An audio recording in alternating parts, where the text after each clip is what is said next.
Hi, and welcome to God's Favorite Sinners. I am Justin Hodak. I'm Lauren Trotter. And we're here with my friend Sam Tripoli. Hello, people of the internet. How's your week been, Hodak? Trying. Oh. Yeah. How? Do tell. Oh, dude. I've been one of those weeks where it's like I take back my will. And I don't believe in God anymore. How's that working out for you? Oh, you know. Sounds real uncomfortable. But I still pray. Right? Every night before I go to bed. Still pray. Let's talk about your prayer that you called me with. So Justin calls me and he's like, I want to know if my prayer is selfish. Oh, I don't want to talk about that. No, not about it. About being selfish and not selfish. So the difference between praying for things based on what we want versus praying for things that God wants for us, right? Like, thy will, not mine, be done? Yeah, because like we have this tendency to want to pray I was not praying want. for a Cadillac. True. Although I'd really fucking like one for Christmas. I write down my goals. I put that stuff. Is that different than prayers? Right. So what we were talking about with Justin in particular, right, is he has this tendency to want to pray for what he wants, right? Instead of praying for what, like, God wants. You know what? I don't want to pray for what I want. I want to pray for how I want to feel. And what he thinks God should do.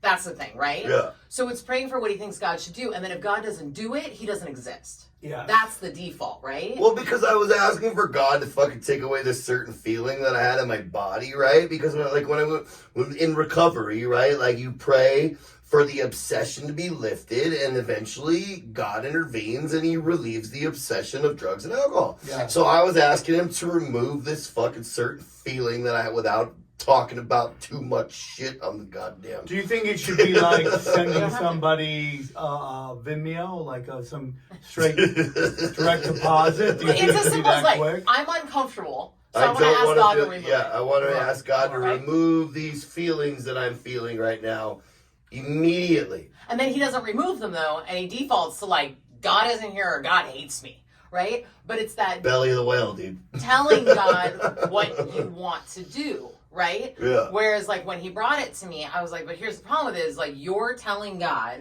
what you want done, Yes. right? And then you're expecting this Christmas God who's, like, supposed to deliver, and, like, he doesn't deliver, and then it's like, well, he doesn't work, or I don't like him. Instantaneously, too. Exactly. I want instantaneous results to not feel uncomfortable. So Carlin used to have a bit because Carlin was atheist about, like, if God exists, strike me down right there. And I'm always like, that's not how it works. That's just not how it works. Not my Wish for it experience. enough, something's going to happen. He died of a heart attack. But, you know, Eventually. so, for me, everything is a process, and it's an energy you put out, you know. So, like, for me, it's like, I make no illusions of, like, I read right from recovery books on what the prayer should be. It's probably the only time I'm completely unoriginal in my life.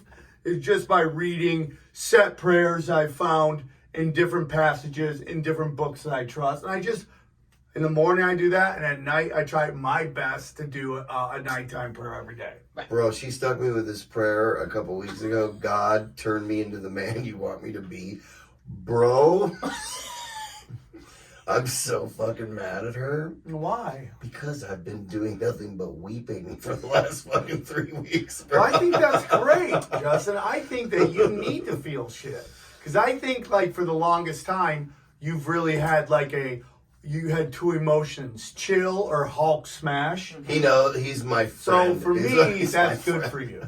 Well, and that was my whole thing, Chill right? or So Hulk we had a smash. conversation actually about there's two personalities with Justin. There's Justin and there's Hodak. Yeah. And Hodak's the cars and the money and the chicks and Yeah. you know. And then you got Hodak, who's actually really sensitive. Hodak is the guy who keeps Like- touching the fucking And iron. here's my point. Dang. So the reason everybody loves him is because of Justin. Yeah. We actually tolerate Hodak. Yeah. That's But all so of us true, love man. Justin. That's so true. It's like when you meet somebody, like, he's a fucking dick, but he's got redeeming qualities. Justin yeah, but is nobody like, says Yeah. you're a dick. No. But it's They like just this think you're persona. kamikaze. Yeah, and you like put it on to deflect from the sensitivity and all that stuff. And it's like this persona. But what's funny is the people who love you and know you actually love you for Justin, the sensitive side who's vulnerable and Well, we kind talked and- about just Right. a little boy with a paint job. Totally. And so when you start praying for God to make you into the man that you're supposed to be and that he wants you to be, right, that has a conflict. And that's what we talked about last week, is there's a conflict that happens between that old self or that self that we want to present all the time versus who we are. And so it was funny because that was like last week. And then this week is around this prayer of like, I'm uncomfortable, so I'm asking God to remove it. And he's not removing it. And when's he going to remove it? And I'm like, but see, you're still stuck in like, God has to do this to make me comfortable. And it's that instant gratification. It's like, faith I want without it now. works is dead. Totally. And I was like, so what if we swap that up? Like, what are the lessons that I'm supposed to be learning in this process? Like, what are the feelings That's that I'm my feeling? thing. I have this belief that the universe, whether it's God or whatever you want to call it, it warns you and then it shows you. Mm-hmm. So you see, God will always give you like hints that, hey man, this isn't what you're supposed to be doing. And then when the universe or God shows you, sometimes it's tiny, sometimes it's huge, sometimes it's fatal.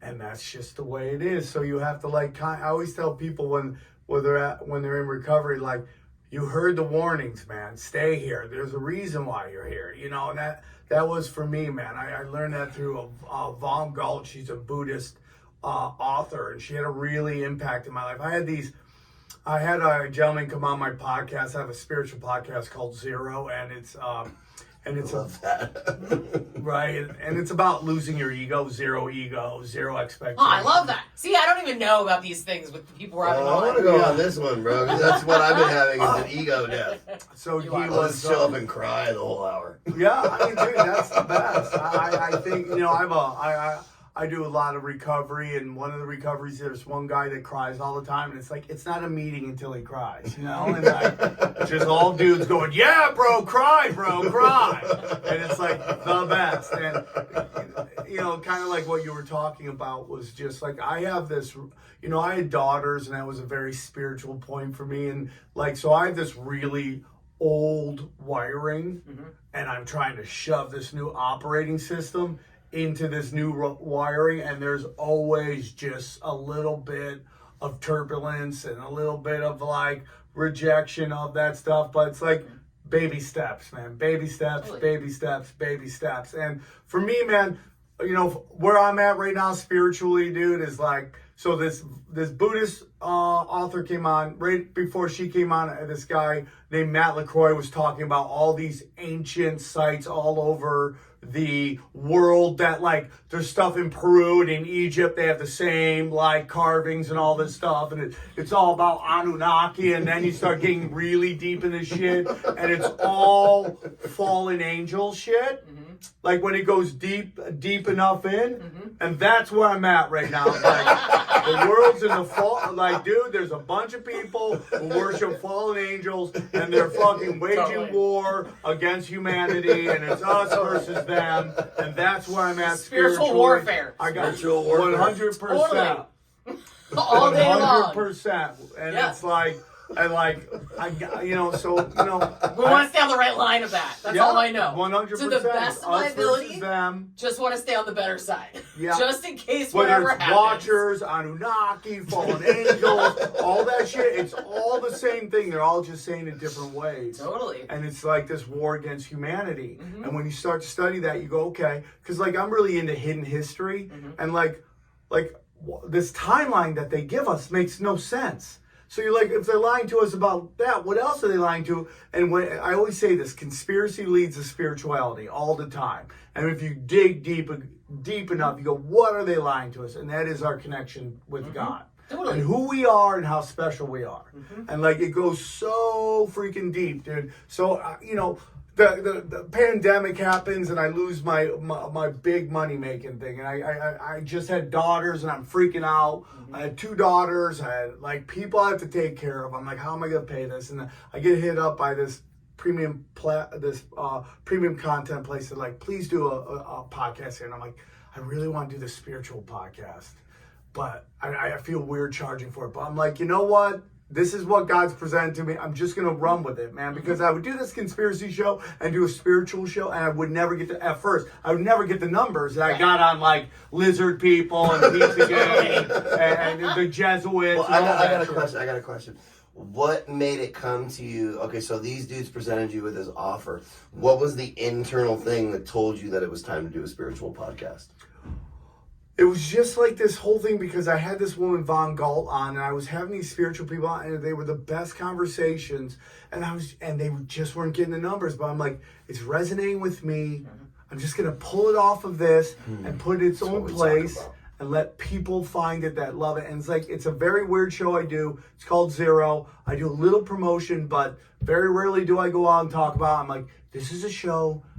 When you find it, you're meant to find it, and it's helped me deal with everything going on because it's just let me know that all this is like, I'm at a place where I think we live in a haunted house, and it's just all these people are just thespians running psyops on us to disconnect us from God and all this stuff like law of attraction, law of abundance, love thy neighbor, clean your books at the end of the night and do it with and like all this stuff. I go, I don't know what the answers are. I don't know. I love Jesus. I'm cool with Jesus. I think Jesus died for our sins. I believe all that. I don't know what the answer. I don't know what it all is. I think God is beyond our understanding in these these sumo meat suits that we're in. It's kind of like when you go to a party and you're like getting to the fat suits and you're just like, I'm the greatest guy at this, but you got very limited powers. Like that's what I think this is because we're on a journey. And like if we had our full power capabilities, we'd all be like Avengers, and we'd just be like running around with superhero powers. So let me ask you a question, because I went through this too, because we, during the pandemic, we talked a lot about like the conspiracy stuff, and that stuff used to make me like, when I get into it, it would make me so mad, right? Like, is this your podcast that actually like balances everything out so you don't stay like all pissed off when you're finding out? 100%. Like Tinfoil Hat is about what's going on. Zero is how to deal with it, and ultimately you realize none of it's real, and it's all just Matrix. That's what I believe. And it's like, it goes back to that thing I always say, right? Like, our serenity is a direct result of how much control we think we have. Right? Yes. And like, how do we stay present in where we are and not always be missing where we are because we're so focused on where we're going or stuck in where we've been, right? And like, I was just listening to a sermon actually around the same thing of like these human bodies, like we get so caught up in like all these worldly things, but like really we're living for like the spiritual destiny, whatever that is, right? Like if you have any belief in God, no matter what it is, there's peace and serenity when you're connected to that. And nobody will ever disagree that when you're stuck in all the worldly stuff and the money and the glitz and the glamour, which is all bullshit, right? Like it's just all is. It doesn't serve the purpose. Because I've been bawling. Like bawling. Do you know what I mean? Traveling everywhere. I am bawling out of control. I got all the designer stuff. I got the BMW. I got the house. I got everything. And I was so miserable. Well, do you ever notice that a lot of people that we know that fucking whack themselves out have fucking everything? Yeah. We got a friend whose brother who fucking, remember? Like, he whacked himself. He had everything a man could ask for. He fucking whacked himself out. That the farther you get away from nature, the more anxiety you have. It's this theory I have that it's easy versus simple, right? I like this, yeah. Easy is culture. Fast food, drinking, drugs, pornography, all that stuff is easy, instant. Simple is meditation, love, spirituality, connection with God. The more you go, the enemy of nature is culture.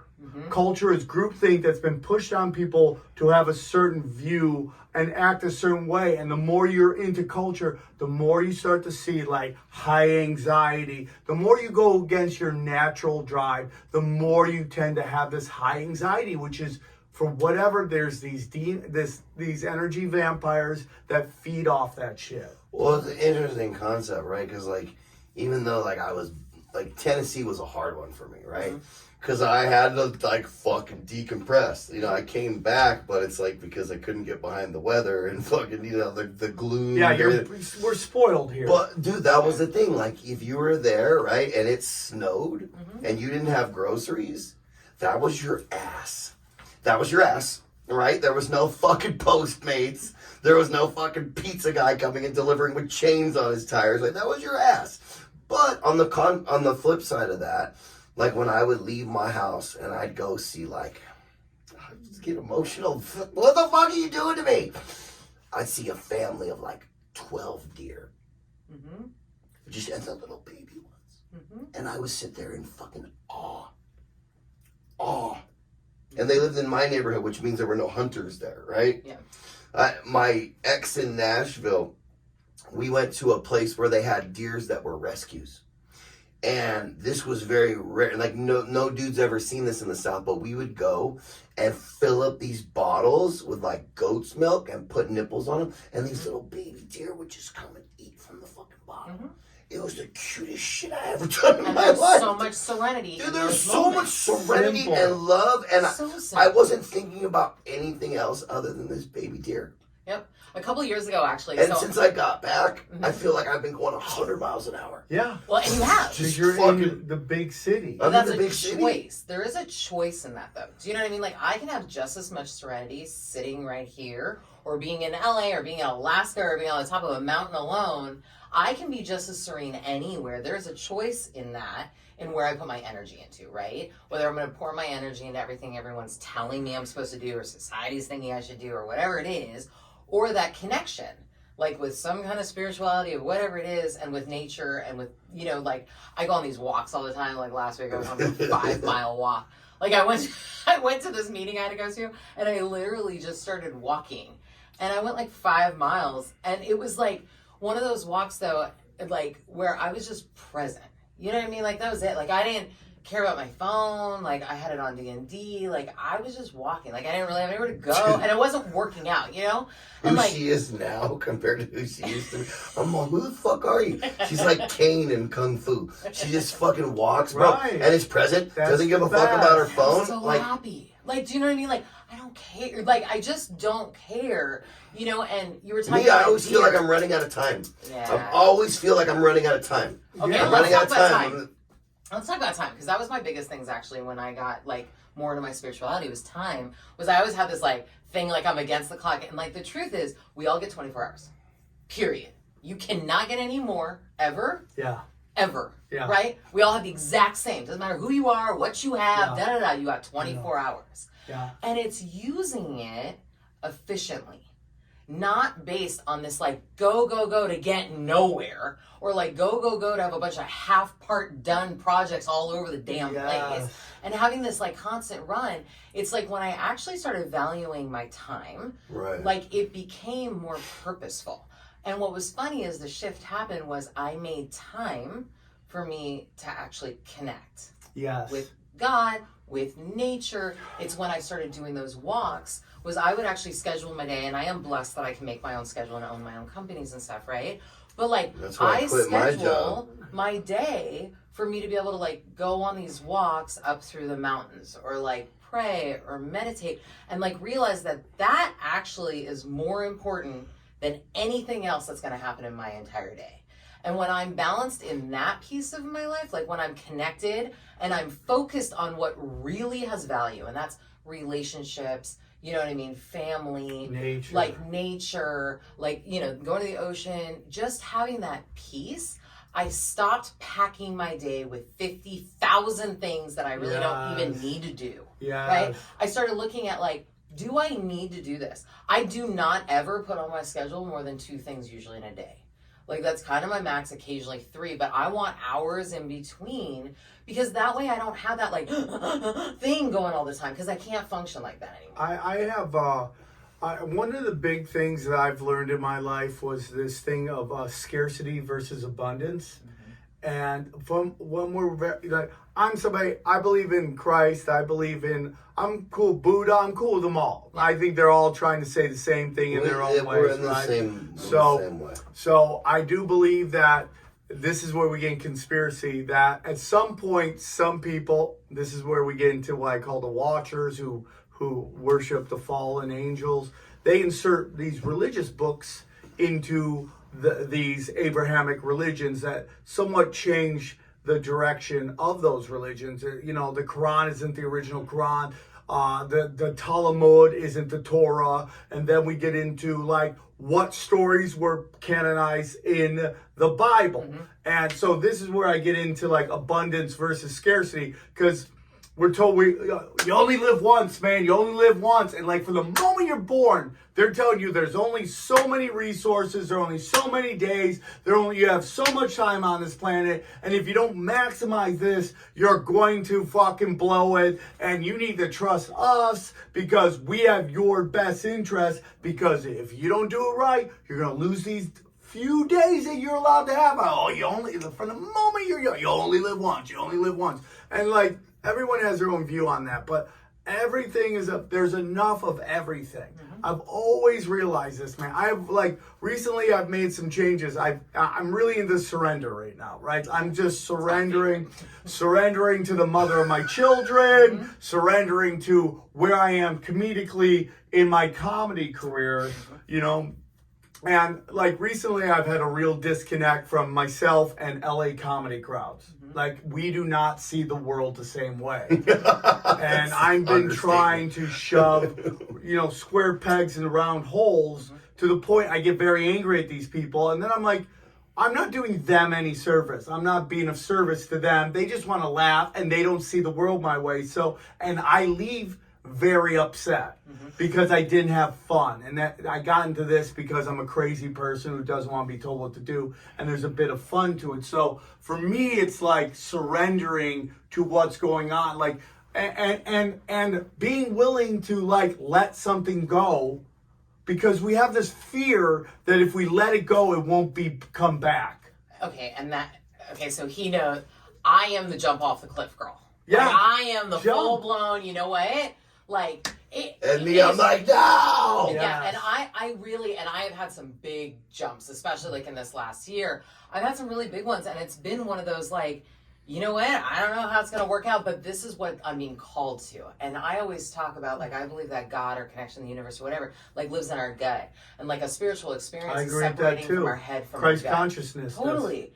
And I am also a big believer, and I'm not religious at all. Like, I don't believe in religiosity. Like, I'm super faith-based, and I'm like, walk with Jesus, and I follow his way, and all that. But I am not the check the box thing, right? Like, I don't have that, like, if you don't do this, you're doing this. Yeah, I agree. I don't know what everyone's doing. Like, I'm following with love, right? And like, I go to church, but I go there for community. Like, I don't believe that, like, I need to go there to find God. God walks with me everywhere.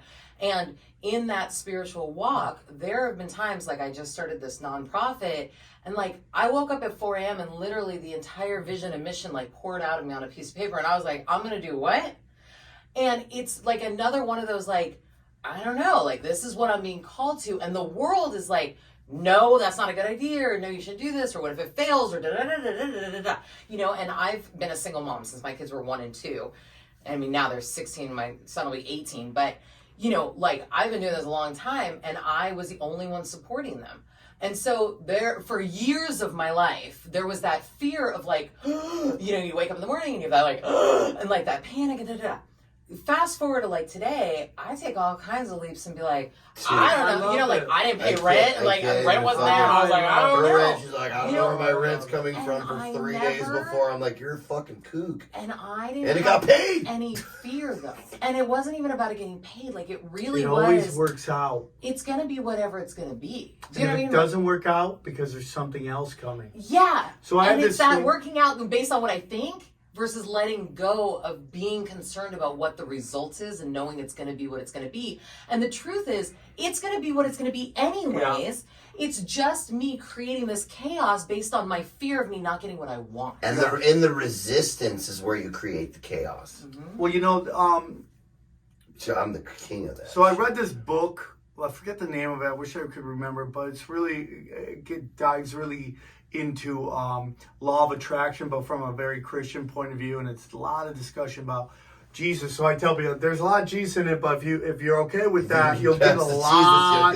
You'll get a lot from it. Mm-hmm. And one thing that I learned from a friend of mine was his name's Birch Driver, and this book talked about what Birch Driver.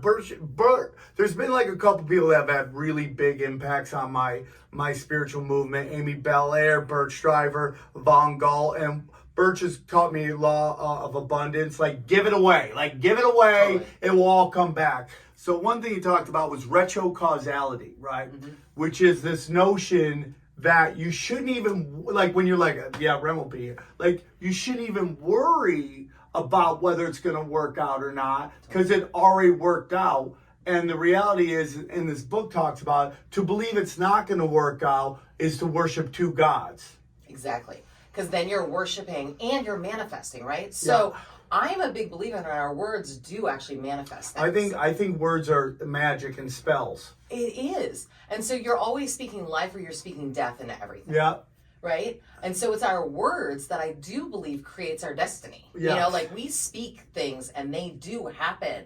And so there is something to be said in just having faith that things are gonna work out. The other thing is I do fall under the faith though that the universe and God and everything is working for my benefit. Right? And it's that glass is half full or half empty. And like I believe that's a conscious decision that we have to make. And there's a lot of people who function under that like belief that everything is always against them. And I think that manifests that. 100%. Like constantly. Listen, there's 3 people that constantly talked about or sang songs about getting shot, right? Mm-hmm. John Lennon, Tupac, and Biggie. They sang about it, and guess what? It happens. You put it out to the world. So this gets back to culture, right? Mm-hmm. All this culture and these words that people are singing that they don't even know what they're singing. Mm-hmm. This is putting in spells. Mm-hmm.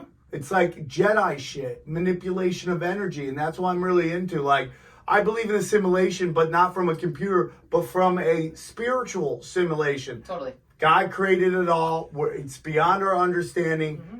Created this. The universe, for some reason, we're here to learn lessons of the universe. Mm-hmm. And like for me, life is Super Mario. Super Mario is the everyday person. Mm-hmm. The first time we see Super Mario is in Donkey Kong. That's a cup game, okay?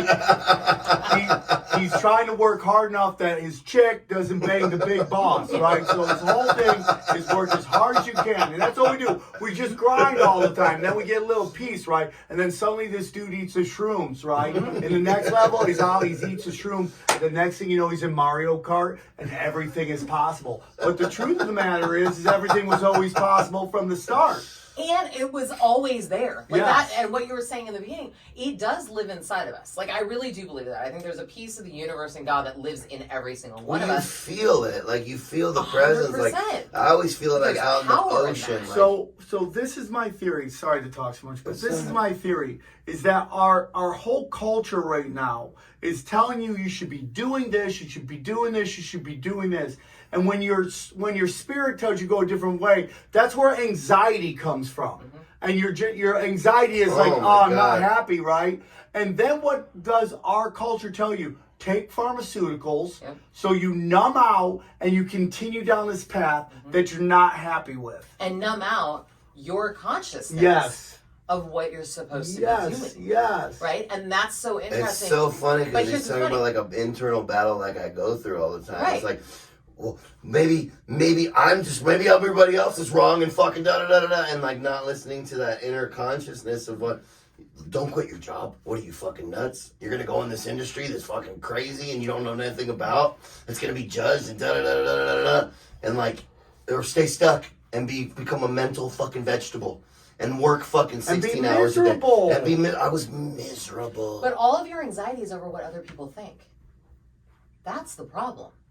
Right? Like, that's that worldly stuff.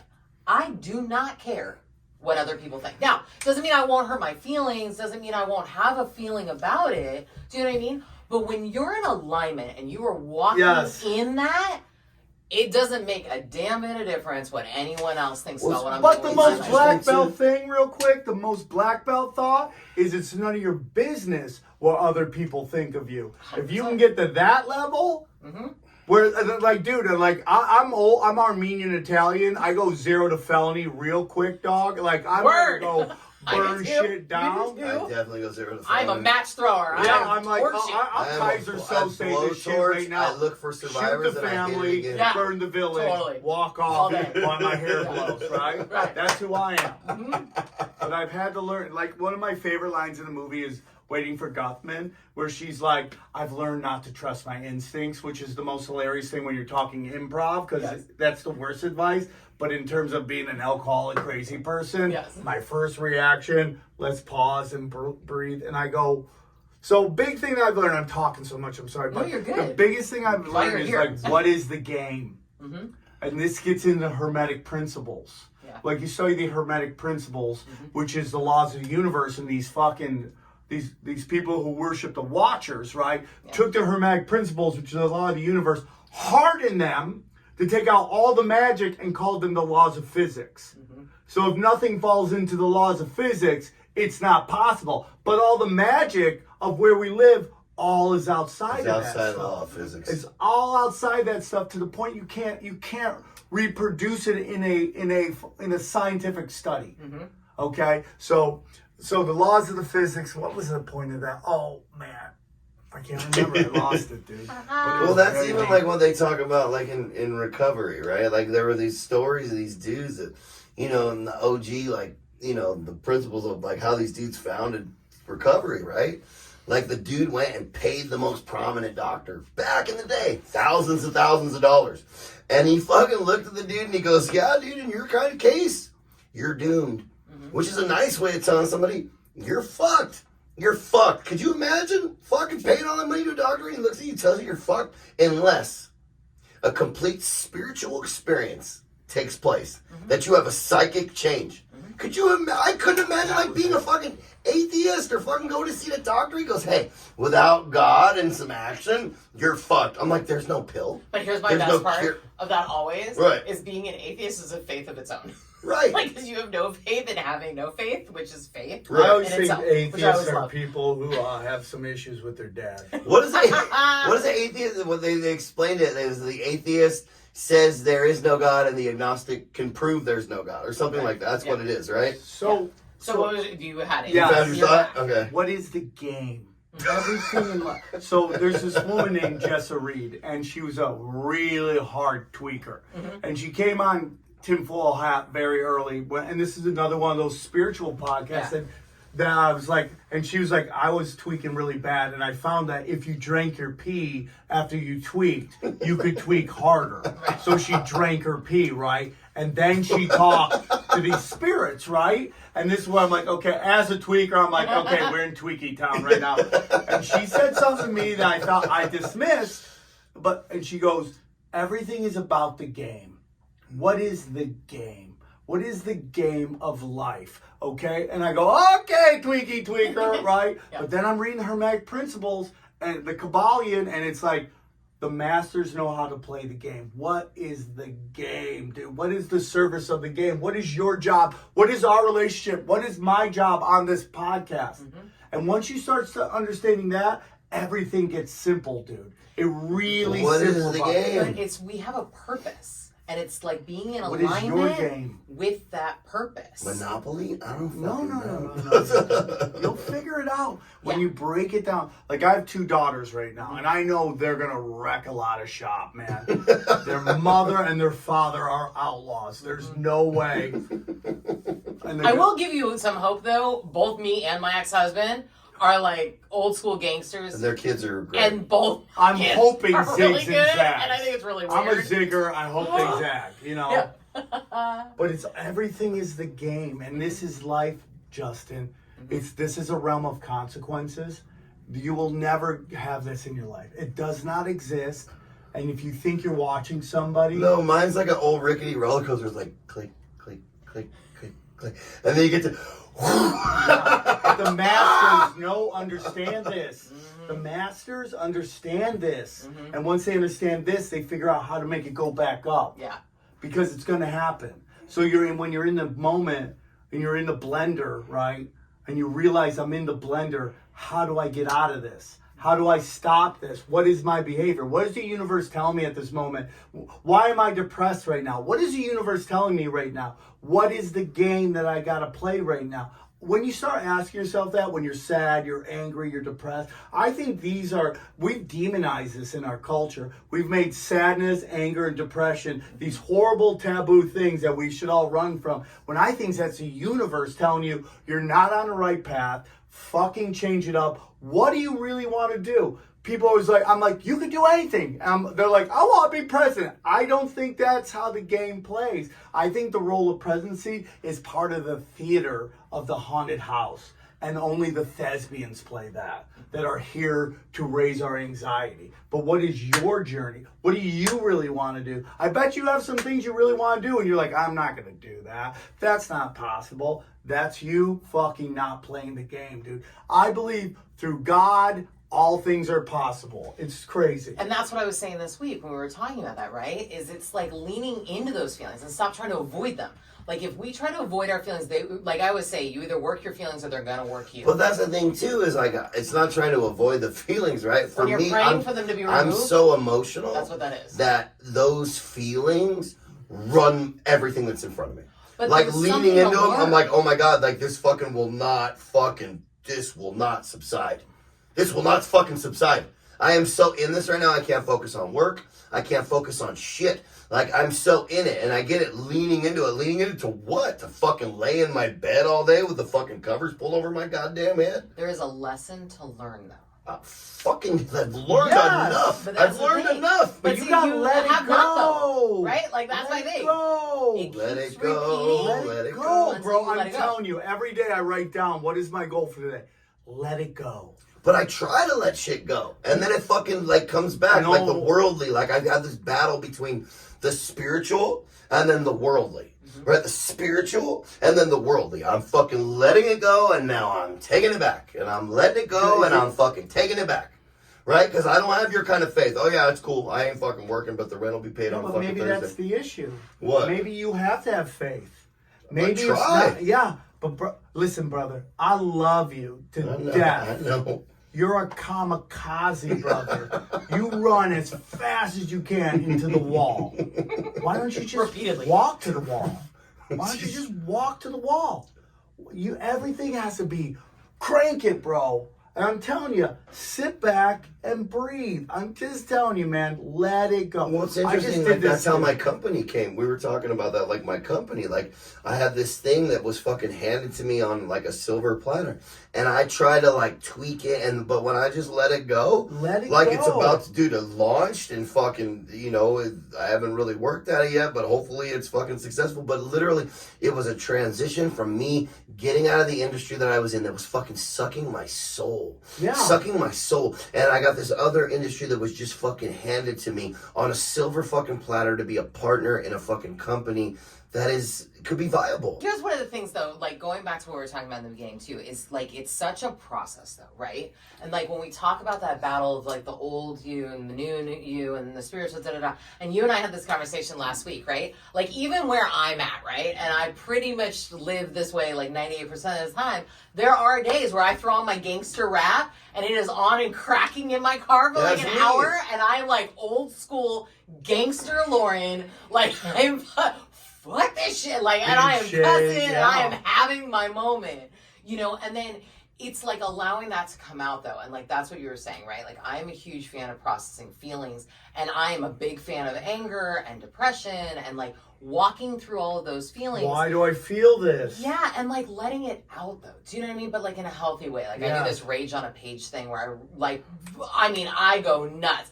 I use every word I want to, I write stuff that you legally could not have. Page, you told me, and I write it nonstop. I did. And I write nonstop everything. I mean, until like I have nothing left, and then I shred it. Because it removes that, like, having a fear of someone reading it or whatever it is. But I think you have to let that stuff out. And I told you to do it, and I bet you did not do it. Rage on a page? Yes. Right. So... but it's one of those things, like, or when I'm depressed, like, I let myself. I went through a gnarly breakup 2 years ago, and for pretty much a year and a half, I walked through all of it. When you asked me the other week, because I was like, all right, I think I'm actually ready to start dating. You're like, but I'm so scared to get hurt. And I was like, I have no fear of getting hurt. I'd do it 10 times over, because it was the first time I actually walked through one fully present for it. I didn't try to alter it. I didn't try to change it. I didn't try to go bang a bunch of dudes and, like, run a bunch of havoc. Like, I just let myself feel it. And when I was sad, I cried. And when I was happy, I was happy. And when I was depressed, I laid in bed all day. And it was like, I just let it wash over me. And even, like, a year and a half into it, all of a sudden I get laid out and be super sad. And it was like, I guess we're gonna have that kind of day. But you're vibrating at a higher level. You will meet good people. Totally. And it's like you have to walk through it. And your old people, like you're like, oh, I don't talk to that guy anymore. Well, there's a reason why. Well, you're on different vibrations. That's another thing I've been doing lately. Like when she had me start saying that prayer, like I only talk to my core group of people who love me. I don't participate in fucking gossip or toxicity. Like I've cut that all out of my life. Like I don't stand around the fucking water cooler because it wasn't making me feel good. Yeah. It wasn't making me feel good. Like I have this saying, right? Great people talk about ideas. Average people talk about things. And weak people talk about people, right? And I'm constantly talking about ideas. I'm constantly talking about ideas and swirling around. And, I'll talk about things and like events and stuff like that. Like, but things that are fascinating, right? But like to sit around and fucking like people who just fucking talk about people to make themselves feel better. Like I'm on the phone, like we're talking about ideas. You and I talk about ideas. My friend What kind of service do you do? What kind of service? Well, we just did for the homeless the other day, or the church people. We did that. Okay, wait. Let's talk about this for 1 second because that was amazing. So Justin came with me, right? And we were doing, turkey boxes at my church. And it was so cool because he actually got linked up to be with my pastor, who's like our age and he's super cool. Great guy. But it was such a cool experience of watching him just be. And it was funny when we walked up, he's like, what are we doing? Where are we going? Whatever. Yeah. And I said, you know what you're doing? You're just going to do what anyone tells you. You're not going to talk a lot. And I just want you to pray. Just be present, right? And it was so funny because we did all these boxes and all this. And I ended up like working in a whole other section, right? I look over and I saw him with the pastor and like, and I was like, this is amazing. And then when we were done with that part, we had to go get in my car and then we had to wait in line. And then we were going to have our car loaded to go deliver turkeys, right? And we ended up staying in that line for like an hour. And there was no music on in the car. And there was me and him and another girlfriend of mine. And there was just silence. And it was like an hour. And a couple times I'm like, you good? Because that's not normal for you. Like your vibration I can feel all the time. Yeah. Right? Even when you think you're good, there is like a thing coming off of you that I feel all the time. And for like an hour, he was so mellow. Like, and he wasn't on his Sometimes phone. Justin has what I call stripper eyes. Yeah. Where it's just like, oh man, I gotta make that down. I see it in comedy all the time when people are like, oh, my career isn't going well, and they have this panic, this anxiety in their eyes, and then they get to somewhere where and you see it just wash away, and they're the most chill people, and you have this kind of like, I'm drowning when you're floating. Yeah. Bro. Well, it's actually like the windows were open. Dude, it's beautiful on the top different, of the mountain. like this time around. Like it's just been. Like, even I was talking with Tommy the other day. Mm-hmm. And, like, he's like, you're more different than I've ever seen you. Like, you're more mellow. He goes, you process things. You don't make any impulsive decisions. Even when I was going to quit the job, I talked about it for fucking 8 weeks before I did it. Mm-hmm. Right? Like, I didn't just jump, I gotta get out of here, right? It's like, I still have moments of that where I'm, like, fucking all intense and I got a million things to do. But, like, actually processing, I remember spending a lot more time at home, like, by myself. Even, it's fucking uncomfortable, right? Fucking uncomfortable, but I've been sitting through it. Yeah. Right? And, like, fucking just zenning out, like, watching videos, rewatching The Sopranos, because fucking, just zenning out, like, by myself and, like, being okay and, like, fucking not having to chase things. Do you have a hobby, dude? My hobby's making money. That's not your hobby. That's your job. That's not a good one. No, it's fun to flip ideas and figure out how to... Listen to me. Just so you know, that is the farthest from spirituality you can get, though. When you got that, like, hunger, that thing going, that's that vibration I'm talking about. You know what I mean? Like, that's that hustle, that grind, my hobby is, like, talking about fucking ideas and, like, things like that. Brother. Like, that is not a hobby. To me, I'm really passionate about it. What you need is something that you do that there's no other goal than just to enjoy the moment. When you're talking about working and making money... that's my guitar. Then play your guitar. That's my guitar. Then you play guitar for an hour a day or a couple hours a day. Yeah, that's my guitar. In silence, in your house, just play guitar. I write down goals every day. And one thing I always write is help 3 people. Regardless, that could be holding open the door. Oh, I do that shit, dude. Every day, dude. The more you give away, the more it comes back to I do that, but I was I was working with a dude in recovery today. Like I do a lot of service work like that, right? Like we're doing his fit step, right? But I told him like the things that I do for people, I was always taught by Miles, God rest his soul, that if you tell people what you do, then that's your reward. So I was telling him, like, like I try to be of service on the daily, no matter what it is, whether it's holding a door, carrying somebody's groceries, offering to fucking help somebody with something. I do that, but I'm quiet about it. You know what I mean? Like, because then I don't tell anybody about it. Because you shouldn't. That's what they say about helping people. Dude, that's the thing, right? And it even says it in the Bible, like, who's more spiritual? The man who's praying in the fucking courtyard with everybody looking, or the one who prays in silence in his house by himself? Who's the one that's more spiritual, right? The one that's in the middle of the street for everyone to see? Or the one that really has divine faith that's on his knees and behind closed doors? And I'm paraphrasing, but... And, I think at the end of the day, the most important thing is, like, that quietness and that connection, right? And, like, it's how you just let go of all the things that you think you're supposed to do. It's all going to work out. Totally. It's all going to work out. And in that silence, it's amazing. All right, and with that, we're out. Thank you, guys. Thank you.